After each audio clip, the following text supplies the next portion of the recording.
Dear learner on the platform of MOOCs, I am Professor Nafis Ahmad Ansari from Department of Political Science of Aligarh Muslim University, Aligarh. Today we are going to discuss about the civil services. When we try to understand the meaning of the civil services, in all senses, the civil service is a crucial branch of the government. The foundation for successful and efficient governance comprises the civil services competencies. Two factors can be used to determine its significance. First and foremost, for implementing and overseeing changes to the political system, and the second, for preventing any such changes that might place the system in a particular and society at large in a precarious situation. Diverse academics have held varying perspectives regarding civil services. The civil services are described as a professional body of official, permanent, paid, and skilled by Hermann Feiner. Hermann Feiner emphasized the significance of the civil services by saying the function of the civil service in the modern state is not merely the improvement of government. Indeed, government itself would be impossible without it. According to E. N. Gladden, civil service is the name of an important government institution comprising the staffs of the state's central administration. It is more so because it represents a mindset necessary for contemporary democracy to succeed, an ideal of vocation in public servants who dedicate their entire careers to serving the public good. Ramsey Muir said, civil service has become the effective and operative part of our system and discussed its necessity and effectiveness. Legislation and finance are two more areas in which the bureaucracy of permanent civil service has influence. Not only does it enforce laws, but it also significantly influences them. In addition to allocating tax revenue, it makes major decisions regarding the amount to be raised in the method of realization. Even a affluent nation, the civil services were formerly dominated by amateurs who lacked professional training. The ups and downs of governments determined whether the civil service would continue to exist. In modern time, Prussia was the only nation to have established procedure for hiring people into civil services. In a way, certain aspects of the civil services were permanent even in China. For instance, Britain did not have a regular civil services until the middle of 18th. It held a similar position to Britain's in the USA until the late 18th. During British control, India saw a surge in the organized development of civil services. Numerous attempts were launched for this purpose both during the colonial era and after gained independence. Officials in the civil services are responsible for carrying out general administrative tasks at the various national levels. State and federal public service commissions both are in charge of appointing people. Thus, civil services plays a crucial role in the political apparatus under the democratic leadership. It consists of those elected and non-elected authorities whose duties are carried out by the general policy framework established by the political administration. Since civil services are apolitical, its members must conduct themselves with sincerity, dedications, and commitment. Over time, the importance and significance of civil services have grown significantly. Its primary responsibility is to assist the political masters in formulating policies and carrying out the programs and policies. There is a strong belief that a government is designed to function without a legislature for a while, but civil services is necessary for it to function. Contrary to the popular belief, the growth of public services in India is not a product of modern India or British dominance. Although historically proofs exist that a civil service system existed in ancient India, it lacked a sound institutional framework and operational organization. Additionally, there was no continuity in the civil services because they would alter in response to any changes in the rules. The British were the ones who initially used the phrase civil services and established the current system. The East India Company and the Crown imposed a series of modifications that eventually led to the creation of modern civil services. Civil services during ancient India, when we try to trace, we find that little information is available about the composition and administration of Indian public services before the Mauryan period in Indian history, which began in 321 BC. Written in 300 BC, Kautilya's Arthashastra is a comprehensive manual on administration and governance. It is said that during the Mauryan period, Amatyas and Sachivas were significant administrative officials. Formerly serving as executive officers were some sthankas, the mantrins selected from among the Amatyas were the highest ranked officials in the administrative hierarchy. Mantrins are said to have been a charge of civil administration even during the Gupta period.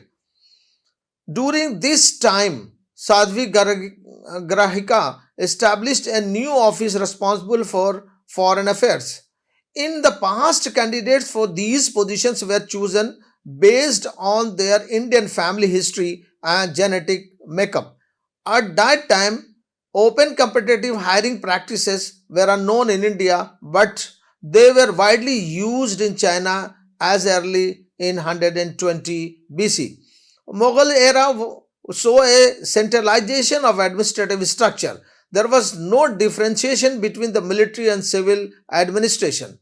The military department oversaw and organized the civil services on a military basis. Certain elements of the Arabic administrative system were combined with some traditional Indian administrative practices to create the Mughal administration in India.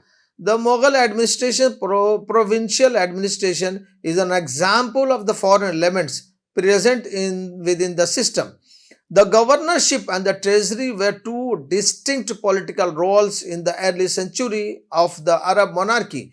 The governor, often known as Amir, was in the charge of the police and military alone.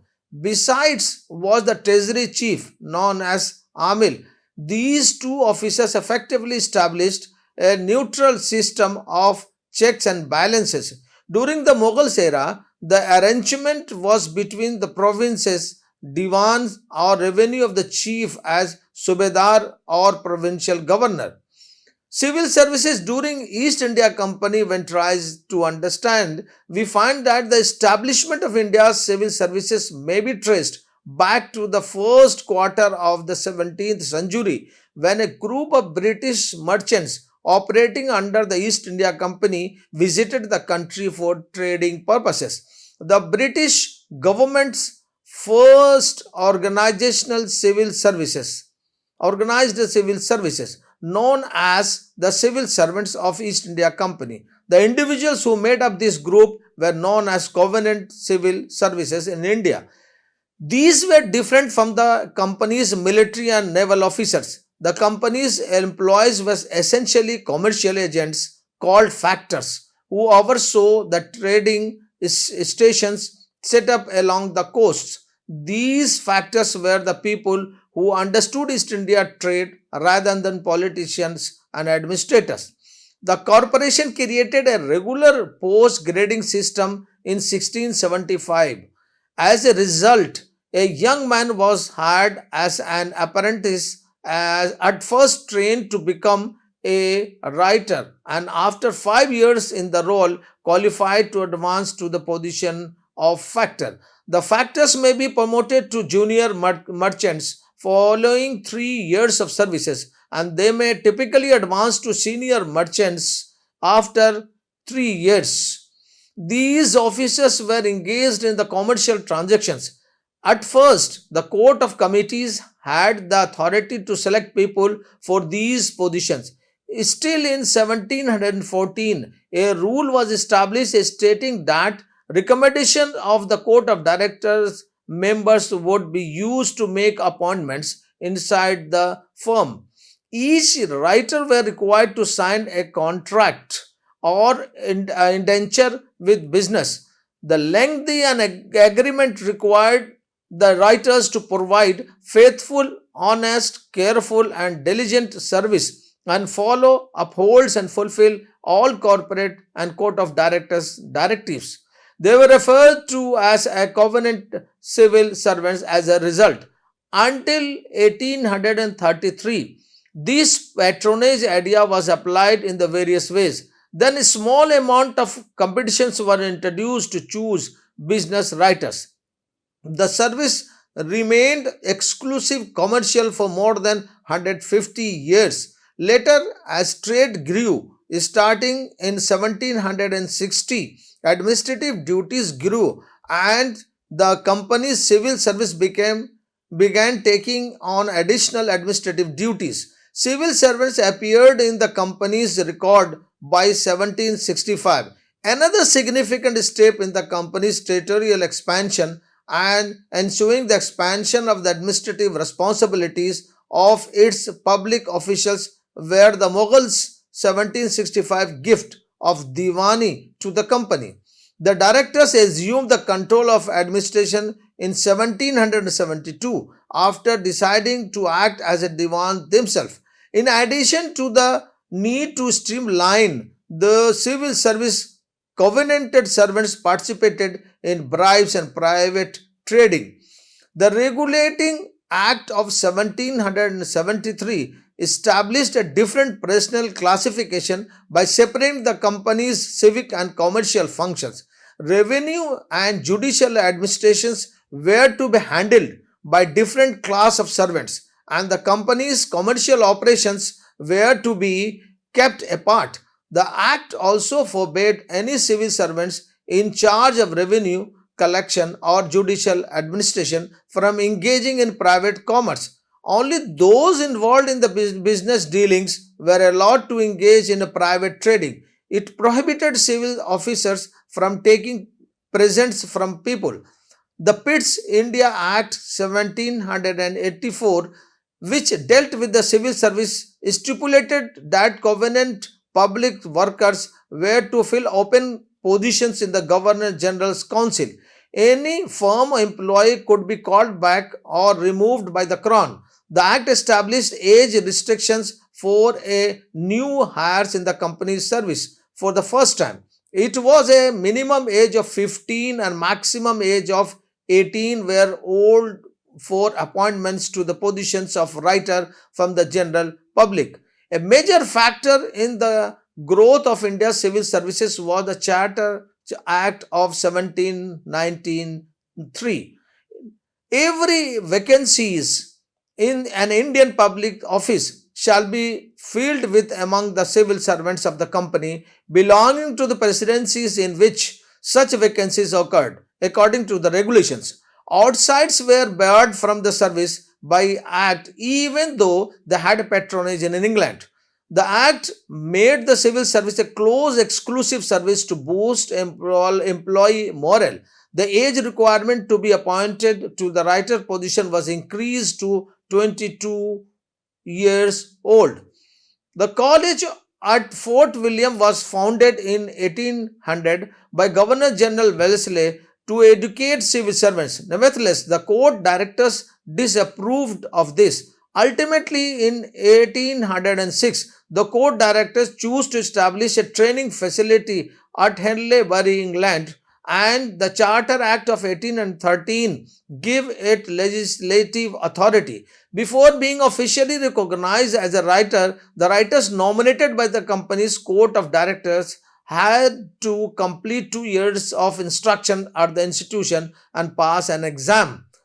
Classical European language, law, political economy, general history, and Oriental language were among the subjects covered in the program. Later in 1857, this college was disbanded. The idea of open competitions was not implemented until 1853, despite a clause in the Charter Act addressing it. For all openings on or after 1854, the court director's previous authority to suggest applicants for admissions to the College of Haileybury was abolished. The act stipulated that candidates for appointment to Indian Covenant Civil Service must pass a proper competitive exam to be held in London. To provide advice on the measures to be implemented to give effect to the Act of 1853, which at least theoretically open up positions in Indian civil services to competitions without any discrimination. Sir Charles Wood, President of the Board of Directors, appointed a 5 member committee under the directions of Lord Macaulay. The committee, also called the Committee on the Indian Civil Services, established age restrictions for entrance to Haileybury College. It wanted the maximum age to be raised to 25 and the minimum age to be raised to 18 if favored young people joining the civil services, but it also stated that they had to have the best, most liberal, and most comprehensive education the nation could afford at the time. Imperial Civil Services 1858 to 1917 period. Following the dissolution of the company's government in 1858, the Crown assumed direct control of Indian governance. Her Majesty was granted the authority to make political appointments of higher ranks by the Government of India Act of 1858. In reality, the Secretary of State for India, a minister at the cabinet level, was supposed to exercise her responsibilities with the support of a 15-member council and an undersecretary. The Secretary of State in the Council assumed the duties and authority previously performed by the Board of Control and Court of Directors.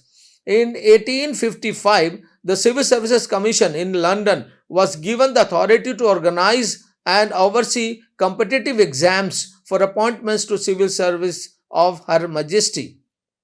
The Indians with educations were becoming increasingly eager to work in the Covenant Civil Services. Britain did not live up to the promises of the Queen Proclamation of 1858 and the Government of India Act of 1833. According to the Act, no Indians shall be disabled from holding any place or employment under the East India Company's government because of his religion, place of birth, descent, color, or any combinations. Indians were barred from entering the civil service due to the patronage based selection procedure.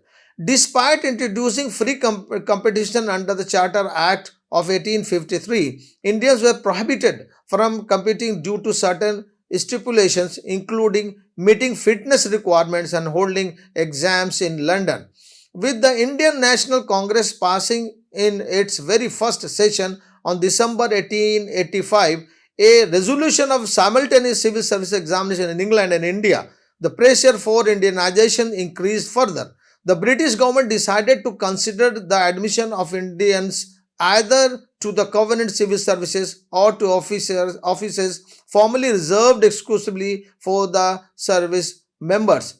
The drive towards Indianizations intensified when the Indian National Congress passed resolution in 1885 during its inaugural session calling for simultaneous service and examination in England and India. The question of India's attendance to either the Covenant Civil Services or the office previously held by the members of the services was settled upon the British government. Assheton Commission. In 1886, Sir Charles Assheton created a commission to draft a plan for admitting Indians to all facets of public service. It was anticipated that the issue of Indian employment would be investigated, encompassing both the Covenant and Covenant services, which cover lower level of administrative appointment. and job typically reserved by. It was anticipated that the issue of Indian employment would be investigated, encompassing both the uncovenanted service, which covers lower level administrative appointments, and jobs typically reserved by the law for members of the civil services who were covenanted. The Commission rejected the proposal to change the recruiting process to the covenanted civil service. It recommended eliminating the statutory civil services and dividing the civil services into three categories: imperial, provincial, and subordinate. Restricted areas of prolonged Indian works in the public sectors were known as the provincial service. Additionally, it suggested shifting a specific number of scheduled posts to the provincial civil services and reducing the list of the posts designated by the Act of 1861 for members of the covenant civil services. It recommended eliminating statutory civil service and dividing civil services into three categories: imperial, provincial, and subordinate. A restricted areas of prolonged Indian works in sector was known as provincial services. Additionally, it suggested shifting a specific number of scheduled posts in the provincial services and reducing the list of the designated by the Act 61 for members of covenant civil services. Civil services under the Government India Act 1919 and 1935. The Government of India Act 1919, which addressed constitutional reform, suggested categorizing services into subordinate, provincial, and all India groups. All India services referred to the imperial services operating in the provinces, regardless of whether they were transferred or reserved departments. Many members of all India services were promised special protections against termination and right to pay, pension, and other benefits. The Act suggested a Public Service Commission's constitution as a defense against the political interference in hiring new members for the service. The Civil Service Commission oversaw the first competitive examinations, which took place in 1922. The Indian candidates chosen based on the test results were placed in 2 years of probation in an English university. The Lee Commission on Superior Civil Services in India was established in 1923 with the Lord Lee as its chairman. The commission suggested categorizing primary service into three groups: central, provincial, and all India. The central services oversaw the management of state railways, postal services, telegraphs, customs, audit, accounts, scientific and technical departments, and dealing with Indian states and foreign affairs. The commission recommended that all India services, which primarily consist of Indian civil services, Indian police services, Indian medical services, Indian forest services, Indian services of engineers, and operates in the reserve field of administration, continue to be under the appointment of the management of the Secretary of State. The Lee Commission most significant recommendation concerned with the services provided in the transferred field: Indian educational services, Indian agriculture service, Indian veterinary services, etc., where local governments were to be hire new employees and appoint existing ones. Thus, British government adopted the recommendations made by Lee Commission. The Indian services and Indian police and Indian Coast Guard were the only all India services that persisted after all India services were discontinued in the transferred ministries. The Indian Forest Service, except of the region of Burma and Bombay, Indian Medical Services Civil Branch, and the Services of Engineers Irrigation Branch, established in 1926. The Public Service Commission in India oversaw the 1927 Civil Service Recruiting Examination on behalf of the Civil Services Commission in England. In the Government of India Act 1935, members of the civil service had to their rights and privilege closely guarded when the Act of 1935 established provincial autonomy under the accountable Indian ministers. Part of the governors generals and the governor's unique duties was to be safeguard the privileges and rights of the civil service. According to the provisions, an officer below the rank of officials who appointed the public servant was prohibited from terminating his employee. Legislative approval was not required for any salary increases, pensions, or other benefits. Two or more provinces were established a joint public service commission. However, the act also called for creating public service commission for the federation and a public service commission for each province. Civil services says independence. All India services. The Indian Administrative Services and the Indian Police Services are the only two All India services recognized by the Indian Constitution. Similarly, to how the Indian Civil Service was superseded by the Indian Administrative Services, the Indian Police Services was established in 1951. The Indian Forest Service, another All India service, was established in 1966. Similarly to the central services, the central government hires and trains the members of all India services, although they are dispersed throughout several states. Like the central services, the federal government hires and trains the members of all India services, but they are dispersed across the states. They work for the state governments to which they have been assigned, and state also set their terms of employment and ethics. The only person authorized to initiate disciplinary actions against them is the President of India for consulting the Union Public Service Commission. Additionally, they work as deputies for the federal government, and after a predominant amount of time, they expect to return to their homes. The All India Services Act was passed in 1951. The central government created a new guidelines for all India services using the authority granted by subsection 1 of section 3 of this act, since some of the provisions guidelines were no longer applicable. Central services. The union government is in charge of these services, which are in charge of managing central subjects. These include the Indian Postal Service, Indian Foreign Service, Indian Audit and Account Service, etc. Central services have exclusive authority over the employees of the central services. They work in the various central government departments in specialized functional and technical roles. Regarding prestige, ranks, income, benefits, and Indian Foreign Services is the highest central services. In actually, the rivals the All India services regarding rank, status, and pay rates while being a center services, it ranked below the IS and has a high pay scale than the IPS. State services. The state government has exclusive authority over the employees of the state services.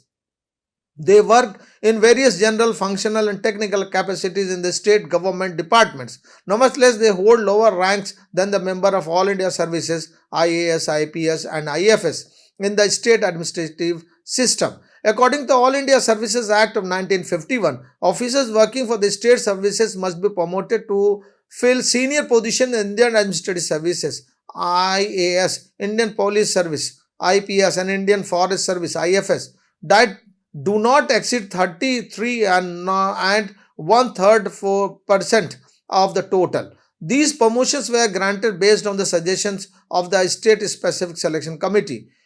Constitutional provisions of the civil services. The Indian Constitution emphasized the importance of the Public Service Commission by public services by containing specific provisions about them. Article 53 and 154. These two articles give the President and the Governor directly or through officers subordinates to him the administrative authority of the Union and the state. The Constitution services under Union and state. Part 14 governs these officers who make up the permanent civil services. Article 308 to 323.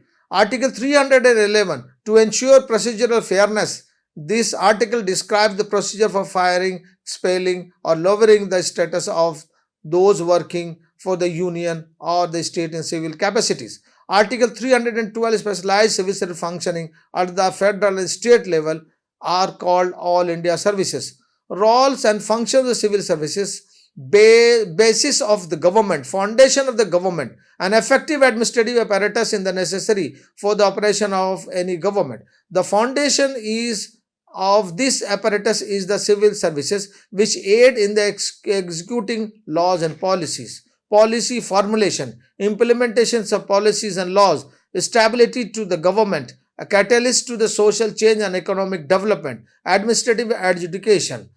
By going all these areas, we come to the conclusion that to ensure the smooth functioning of the democracy, it is crucial to establish clear boundaries between the roles of the politician and the bureaucrats. Effective communication between politicians and the civil servants essential to enable civil servants to serve the public efficiently. Encouraging civil servants to specialize in a specific sector after 10 years can enhance their skills and expertise. However, in the long run, administrative and political values should align to ensure the harmonious functioning of the government. The issue of bureaucrats entering politics should be carefully considered to maintain the separation of politics and administration, preserving the constitutional spirit and ensuring the efficient functioning of both spheres. Thank you.